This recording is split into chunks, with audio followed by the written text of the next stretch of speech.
Afaan Oromooti nu waliin tura.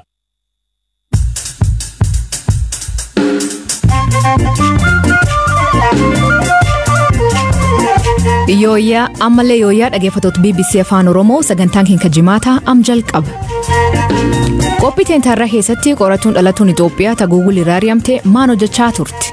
Afrikaanonni teeknooloojii fuula namaa adda baasu bakka biraatti hojjetamee nu biratti ni hojjeta jedhanii yoo callisanii fidan sirnaan hojjechuu dhiisuu mala.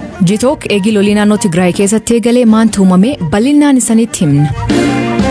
Kitaaba siyaara irraa deebii akkamii eegaa jirtu bettiin? Dhugaa dubbachuuf homaa hin eegu hojiin koo barreessuu qofadha garuu biyya kana keessa sirbituun ana qofaa. Biyyi beela jabeen jiraatutti biyya nyaatan eessa sagantaa keessa dhageettan oduu biraalee qabadee dhiyaadhaa an asli galgalooti nu waliin tura. Mootummaa Federaal Itoophiyaa tarkaanfii waraana Tigraay xumuramuu erga labseen booda kutaalee Tigraay hedduu keessatti lolitti fufee akka jiru dhaabbati biyyoota gamtoomanii beeksise. Rakkoo namooma Tigraay keessa jiru hammaata ta'uu fi ammallee deeggarsi dhaqqabsiisuu rakkisa ta'uu hima. Baqalaa Toomat bal'inaan isanitti hima. Wanti waraana jedhamu hin jiru. Amma miseensota garee shororkeessaa kanaa kata'an namoota qubaan lakkaa'aman adamsanii qabuudha kan hafe. Obbo Zaadiq Abrahaa waajjira ministeera muummee Itoophiyaatti ministeera Dimookiraasiiti. Ammatti Tigraay keessa lolli adeemaa jiru hin jiru jedhu. Dhaabbati biyyoota gamtoomanii garuu ammallee kutaalee Tigraay hedduu keessa lolli jira jechuu AFP'n gabaaseera. Dhaabbatichi naannichi keessatti deeggarsa namoomaa gochuuf roobii darbe mootummaa Itoophiyaa waliin walii galus sababa lola adeemaa jiru kanaan kanneen miidhamaniif deeggarsa namoomaa gochuu rakkisaa ta'eera jedha. Kanneen deeggarsi namoomaa hatattamaa barbaachisu keessaa baqattoota Eertiraa 96 ta'an kaampii baqattootaa UN keessa jirani. Baqattooti kun erga lolli eegalees deeggarsa hin arganne nyaatii fi qorsi isaan qaban jalaa dhumateeraa ka jedhu ejensiin baqattootaa UN ammatti haalli isaan keessa jiran daran yaaddeessaa ta'uu hime.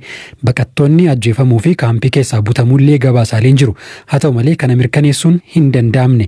Mootummaan lolli tarkaanfii olaantummaa seeraa kabachiisuuti jedhu xumuramuu erga labsee torban guutuuf mootummaan kanaa jedhu malee aangawoonni TPLF lolli kun guyyaa itti eegalee kaasee haga ammaa osoo adda hin citiin adeemaa jiraachuu dubbatu. Obbo Zaadiq Abrahaa kana ni waakkatu. Juntaan TPLF ammatti abbaa humnaa ganda keessaati. Gahumsa waraanaa lolaaf isa dandeessisu hin qabu. Loltuu hin qabu, meeshaalee waraanaa gurguddaas hin qabu, deeggarsa uummataas hin qabu. Kan ammaa kun lola miti. Wayita shaakalan sagaleen dhukaasaa dhagahamuu mala.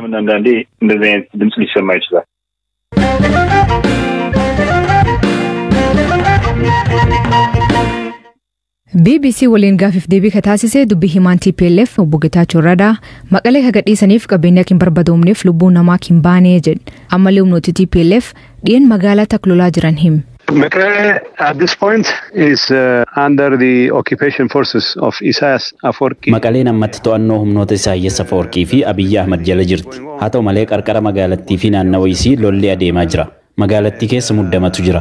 Namni humnoota weerartootaa waliin wal ta'uu fedha hin qabu. Nuyi maqalee keessaa kabaane beekaadha. Sababni magaalaa wayita to'atan qabeenya barbadeessuun amala loltoota Isaayyaasii fi Abiyyi waan ta'eef qabeenya akka barbadaa'u hin feene.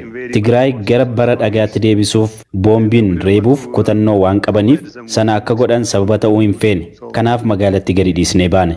Magaalattii gadi dhiisnee kabaane wayita lolli fageenya kiiloomeetira 60 haga 70 irratti taasifamaa turetti. 60-70 kilometers away from Mekelle. Haalam jiruun TPLF mariif qophii ta'uu ka gaafatame obbo Getaachoo Radaa akkan jedha. We have no problem in negotiating on secession. Nuyi lolli akka dhaabbatu mari'achuuf rakkoo hin qabnu. Sababni isaas wanti amma jiru gocha ta'e jedhame qabeenyaa fi lubbuu namoota nagaa barbadeessuuti. Namoonni kun nu jilbeenfachiisuuf jecha warra nama nagaa boombii reebuu irraa duubatti hin jennedha. Nama harka nu micciiruu fedhu kamiifuu hin jilbeeffannu.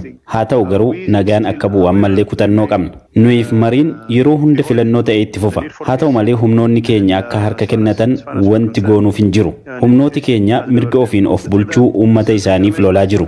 Gootummaan lolaa jiru waan ta'eef sababni harka kennaniif hin jiru. And there is no reason why they should surrender. Erga ministeer muummee Abiy Ahmadiif qaban gaafatamanii. My message to Abiy is his. Ergaan an Abiyyiif qabu karaan badii inni irra deemaa jiru lubbuu lammiilee nagaa galaafachaa akka jirudha. Tigraay kan inni haleelaa jiruuf sababni isaa namoonni yaada isaarraan adda ta'e qaban jiraachuu amanuu waan hin feeneef akka ta'e nan beeka. Akka inni Itoophiyaa bulchuu barbaaduun namoonni walii hin galle jiru. Xumura irratti ka'umsa kana akka ta'e haleellaa raayyaa ittisa ajaj kaabaa irratti raawwatame ilaalchisee. Weerarri Tigraay kan eegale taatee sadaasa sadii duradha. Wanti nuti gaafas goone tarkaanfii of ittisuuti. Tigraay akka weeraramtu ajajni durfamee kennamee ture. Nuti of ittisuuf tarkaanfii fudhanne. Miidiyaan waan Abiyyiif waayillan isaa jedhan qofa waan afarseef haleellaa nuti raawwanne fakkaachuun isaa dhugaa isa hin taasisu. Any more true than it actually is.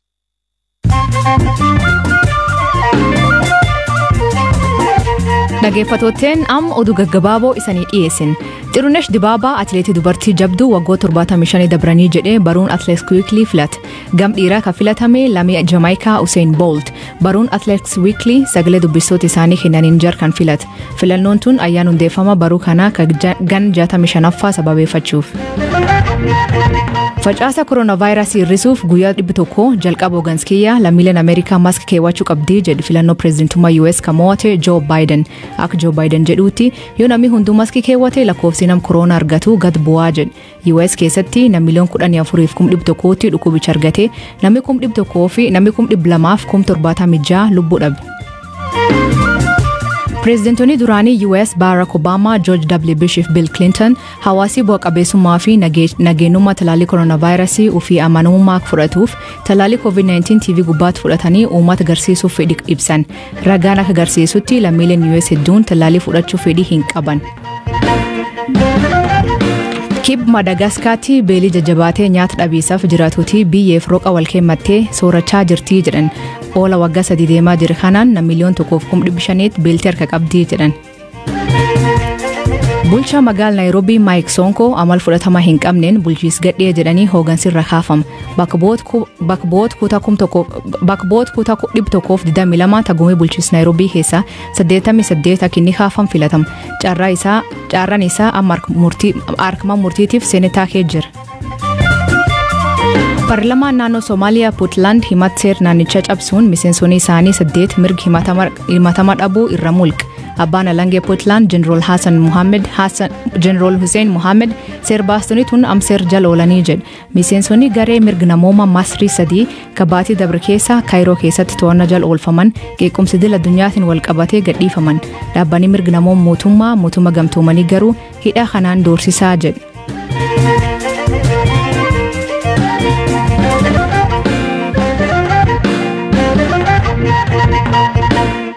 Lammiileen lol naannoo Tigraay baqachuun gar Suudaanii baqatanii deebisuuf hojii jalqabu dubbii himaan ministeera dhimma alaa Ambaasaadar Diinaa Muuftiin hime. Guyyoota muraasa dura dhaabbanni mootummaa gamtoomanii UN lammiileen Itoophiyaa 40,000 ol daangaa taakanii gar Suudaanii baqachuu hime. Gamkaaniin mootummaan Itoophiyaa haal naannoo Tigraay kee jiruun hawaasa addunyaa hubachiisuuf hojiilee dippiloomaasii hojjechaa akka jiran Ambaasaadar Diinaa Muuftiin hime. Baqalaa Tooma. ወደ ሱዳን የሄዱትን ዜጎች በሚመለከት የመመለሱ ስራ ቅድም ለሚሌ ገረ ሱዳንtti baqatan deebisuuf hojiin hatattamaan akka eegalu mootummaa Sudaan waliinis waliigalleerra jedhan dubbiimaan ministeera Haajaalaa Ambaasaadar Diinaa Muuftiin kan akka jedhan guyyaarraa dhimmoota wayitaawaa irratti wayita gaazexeessitootaaf ibsa kennanitti akka dhaabbanni biyyoota gamtoomanii UN jedhutti lammiileen Itoophiyaa 40,000 ol daangaa ce'uun gara Sudaan baqataniiru. Lammiilee kunneen gara biyyaatti deebisuuf mootummaa Sudaan waliin hojjechaa akka jiran kan himan Ambaasaadar Diinaan eessa jiru meeqa eenyufaadha haala akkamiirra jiru ka jedhu adda baasuuf imbasiin Itoophiyaa hojjechaa jira jedhan yeroo dhiyoottis ni deebi'u jedhu. Kana malees kutaalee naannoo Tigraay rakkoon itti uumametti qorichawwan dabalatee meeshaaleen deeggarsaa biroo ergamuusaa akka himan ambaasaadarichi hojiin bu'uuraalee misoomaa akka tajaajila telekoomii ibsaa fi kanneen biroo deebisuus hojjetamaa jiraachuu dubbatan. Gama kaaniin tibbana haala naannoo Tigraay keessa deemaa jiru walqabate gamtaan Awurooppaa EU'n deeggarsa Itoophiyaaf laatu dhaabuu akka danda'u miidiyaalee tokko tokkoon gabaafamaa ture. Dhimma kana gaazexeessitotaan kan gaafataman dubbimaan ministeera haajaalaa Itoophiyaa ambaasaadder Diinaa Muftii oduun akkas jedhu oduu sobaate jedhan. ለምሳሌ የአውሮፓ ህብረት ድጋፍ ለኢትዮጵያ አቆማለሁ fakkeenyaaf gamtaan Awurooppaa deeggarsa Itoophiyaaf kennu nan dhaaba inni jedhu oduu sobaa akkuma oduuwwan kaanii tamsaafamaa turaniiti jedhan. Gama biraatiin mootummaan isaanii haala naannoo Tigraay keessa jiru hawaasa addunyaa hubachiisuuf hojiilee dippiloomaasii hojjechaa akka ture kan himan ambaasaadder Diinaan torbeewwan lamaan darbanitti aangawoota biyyoota garaagaraa akkasumas bakka bu'oota dhaabbilee idil addunyaa biyyattii keessa jiran waliin mari'atamuu dubbatan. Ministeerri muummee ittaanaa fi ministeerri haajaa alaa Dammaqa Makonnin aangawoota biyyoota akka France, Germany, United Kingdom, Italy fi gamtaa Awurooppaa waliin mari'achuu isaaniis yaadachiisaniiru.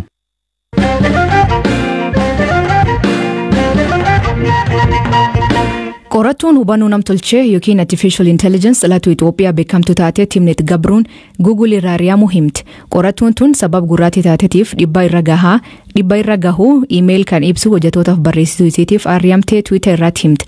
Hojjettoonni Google 500 olii hojii irraa ari'amuu isii mormuun hooggantoota dhaabbatichaatiif xalayaa barreessan. Timnet teknooloojii fuula namaa addaan baasuu ka fuula nama gurraacha addaan baasuu hin dandeenye irratti qorannoo hojjetteen beekamte. Gaaffii deebii waggaa lama duraan BBC waliin goote haal qorannoo kan irra hojjetee dubbatti.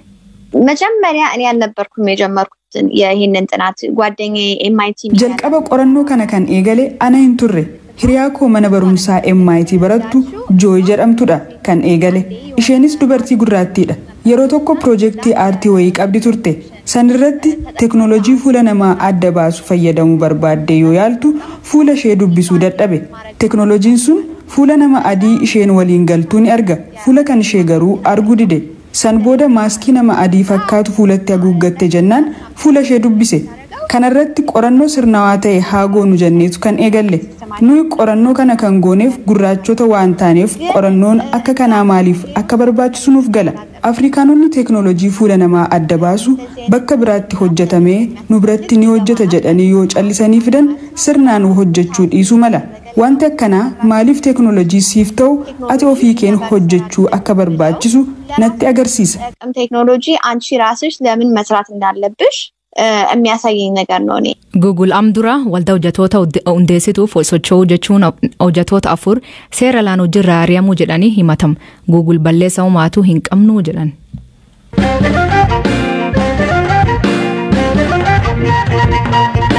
Kitaabii qopheessituu sagantaa TV Bethlehem Tafasaa erga gabarra olee guyyoota muraasan dabre. Kitaabii barreessuun ji'oota 10 fudhatu kuniin ijjetiiwwan sagantaa LTV irratti dhiyeessaa turteen duuba jiran ka daawwatootiin argin irratti xiyyeeffataa jedhan. እኔና የኤልቲቪ ሚስጥሮቼ ነው እና የሚዳስሰው ከቃለ መጠይቁ ጋር mata dureensaa anaaf iccitii koo LTV jedha kitaabichi dhimmoota afgaaffii aan dhiyeessaa ture irratti hin baane ilaallata iccitii kan inni jedhames waan namni hin beeknee fi miidiyaa irratti hin tamsaane gatii ta'ee fi gaaffii fi deebii 70 ture kan hin hojjedhe garuu kitaabichi hunda hin qabanne warreen falmisiisoo turan erga sagantichi darbee boodallee namoonni yeroo dheeraaf irratti dubbachaa turan akkamiin akka hojjetaman namootni gaafataman isa dhiyaateen duuba maal akka jedhanii fi kan namni hin argine ibseen barreesse namni kan argu isa gulaalamee dhumarratti baheedha isa dura garuu hojii gaazexeessummaatti adeemsi baay'een jira kanaaf seenaa ofii koo fi keessummoota koo waliinis ture kan dubbisaan hin shakkinee fi tilmaamuu hin dandeenye qabateera baay'ee miti malee seenaan koos jira. Dubbistoota irraa deebii akkamii daa'innaanii akkan jetti. እኔ ስራ መጻፍ ነው ግን እኔ አንድ ነገር dhugaa dubbachuuf homaa hin eegu hojiin koo barreessuu qofadha garuu biyya kana keessa sirbituun ana qofaadha daldalaan ana qofaatu barreessaan jechuun namoonni of tuulan jiru ani kanaaf dantaa hin qabu hojiin koo indastiriiwwan unuun ala hin ta'u jedhaman cabsanii seenuudha duulli arrabaa fi ana qaanessuu kan durii caalaa dhufuu mala garuu kanaafis dhimma hin qabu waan addaa tahee dubbisaan itti gammada jedheen waan hin eegu miti hojiin koo barreessuudha maxxansees gabaaf baaseera kan barbaadetti fayyadama kanaan ala garuu kanan morkachaa jiru warreen barreessuun unuuf qofa waaqaa yookiin uumamaan nuuf kenname jedhanidha miidiyaalee hojii hogbarruu cabseetan seena hangam lubbuun jiru yaadni bilisaan akka dubbatamu nan taasisa. Kitaabii kun afaan Amaaraa ka qophaa'u yoo ta'e afaan Oromoo afaan Sidaamaatiif afaan Walleetaa hiikamuu hojjechaa jiru himti. Dhaggeeffattoot keen sagantaan keen jimaata aganumaa torbaan guutuun waliin turuu keessaniif hedduu isan galatoonfannaa. Oduu dabalataa weebsaayit keen BBC News Afaan Oromoo irra dubbisa. Qopheessan sagantaa kana Baqqalaa Toomaa ture keessaniif dhiyees an asli galgalooti. Yoo waaqee jedhee torbaan dhufu saatti akkana walta deebina naga waaqa kee bulaa oraa bulaa deebana hangafamaan dhan bulaa.